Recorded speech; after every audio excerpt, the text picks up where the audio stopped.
गंगा रामगंगा की कटरी में आतंक का दूसरा नाम माने जाने वाले डकैत कल्लू और नज्जू तो याद होंगे। कल्लू पुलिस के साथ एनकाउंटर में मारा गया था और उसका राइट हैंड नज्जू लंबे समय से जेल में बंद था। अब वही नज्जू आज़ाद हो गया है। 23 साल सलाखों में रहने के बाद उसने कानून से आज़ादी पाई है। अपराध की दुनिया उसके लिए अब गुजरे वक्त की बात है और वह राजनीति की राह पर आगे बढ़ता नजर आ रहा है। वक्त की बात है कि कभी नज्जू के नाम से लोग खौफ खाते थे, मगर जिंदगी का लंबा समय जेल में गुजारने के बाद अब वह बाहर आया है तो लोग दीवानों की तरह उसे देखने उमड़ रहे हैं। जिंदगी का यह बदलाव उसी रामगंगा की कटरी में देखा जा रहा है, जहां कभी कल्लू नज्जू के नाम से पुलिस भी रास्ता छोड़ देती थी। जेल से बाहर आने के बाद नज्जू ने शाहजहांपुर में परौर के प्राचीन ब्रह्मदेव स्थल पर पीतल का 1 कुंतल 11 किलो वजनी घंटा चढ़ाया तो उसके जलसे में हजारों की भीड़ जुटी। कटरा के भाजपा विधायक वीर विक्रम सिंह के साथ इलाके के नेता गणमान्य लोगों की मौजूदगी नज्जू के जलसे में नजर आई। पूर्व डकैत नज्जू के साथ सेल्फी खिंचाने को लोगों में होड़ लगी रही। एक समय ऐसा था जब डकैत सरगना कल्लू और उसके साथी नज्जू गिरोह का नाम सुनकर बरेली, बदायूं, शाहजहांपुर, एटा और फर्रुखाबाद जिलों में लोगों की रूह कांप जाया करती थी। कल्लू नज्जू गैंग ने 7 मार्च 2001 को एटा जिले में मर्दर एक्सप्रेस में डकैती की वारदात कर सरकार हिला डाली थी। इस दौरान गिरोह ने आरपीएफ पीलीभीत के हेड कांस्टेबल रघुनंदन लाल और सोरो कोतवाली में तैनात सिपाही बीरेंद्र सिंह की हत्या भी कर दी थी। शाहजहांपुर में परौर इलाके के गांव पूरन नगला का रहने वाला कल्लू यादव और मंजा गांव का राजेंद्र उर्फ नज्जू गुर्जर अपराध की राह पर चलकर पुलिस की रातों की नींद हराम किए थे। कई जिलों की पुलिस के निशाने पर आने के बाद अचानक नज्जू ने यू टर्न लिया और वह जेल पहुंच गया।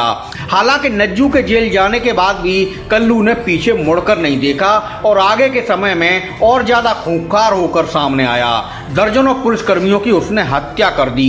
इसमें जलालाबाद थाने के एसओ राजेश पाठक भी शामिल थे, जो कल्लू गैंग से मुठभेड़ में शहीद हो गए थे। फर्रुखाबाद के कंपिल थाने के एसओ राजेश कुमार सिंह भी कल्लू गैंग से मुठभेड़ में मारे गए थे।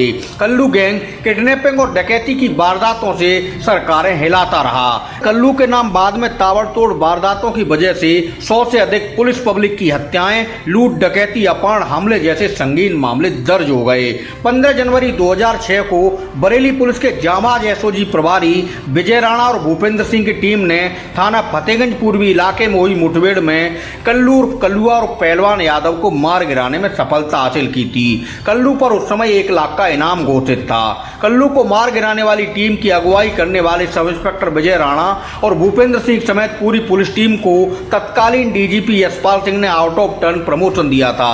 विजय राणा अभी सीओ सिटी अमरोहा और भूपेंद्र सिंह उत्तराखंड में सीओ हैं। कल्लू के मारे जाने से पहले ही उसका दाहिना हाथ नज्जू गुज्जर बरेली जेल में बंद चल रहा था। कल्लू के एनकाउंटर के बाद नज्जू के भांजे देवेंद्र गुज्जर ने कुछ समय गिरोह की कमान संभाली, मगर बाद में पुलिस का दबाव बढ़ने पर उसने भी बरेली कोर्ट में सरेंडर कर दिया था। इसके बाद जेल में बंद नज्जू और देवेंद्र की खबरें आना थम गईं। जेल में अच्छे चाल चलन की वजह से पूर्व डकैत सरगना नज्जू को अब 23 साल बाद आजादी मिली है, तो वह अलग तरह से सुर्खियां बटोर रहा है। सफेद लगता कुर्ता पाजामा और तुर्रेदार मूंछों के साथ वह राजनीति की महफिलों में नजर आ रहा है। 2 दशक से भी अधिक वक्त जेल में बंद रहते हुए नज्जू ने बहुत कुछ खोया भी है। कई लोग उससे बिछुड़ गए तो कई भगवान को प्यारे हो गए। परिवार के पास शाहजहांपुर के मंजा गांव में अच्छी खासी जमीनें थीं, जो पुलिस की कार्रवाई से बंजर हो गईं। परिवार बरेली के संजय नगर इलाके में किसी तरह गुजारा करता रहा। गुनाहों के दलदल में फंसकर अतीत में नज्जू ने जो कुछ खोया, उन सब बातों से उबर कर वह नई जिंदगी शुरू करता देखा जा रहा है।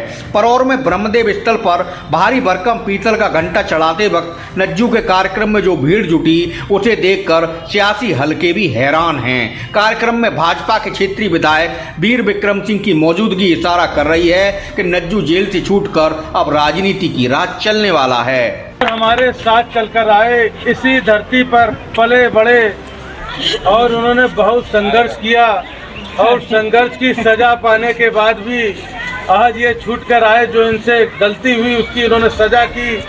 सजा के बाद आज ये छुटकर आए हमारे चाचा आदरणीय श्री नज्जू सिंह जी। मैं आपका पुनः इस धरती पर स्वागत और सम्मान करता हूं और प्रत्येक यहाँ पर क्षेत्र के लोग, हम सभी लोग आपको देखने के लिए बहुत उत्सुक थे और बहुत तत्पर थे। मेरी इनसे मुलाकात पहली बार जेल में हुई थी। मैं जेल में मिलाई करने गया तो लोगों इनके रिश्तेदारों ने बताया कि साहब नज्जू सिंह जी भी यहाँ पर हैं।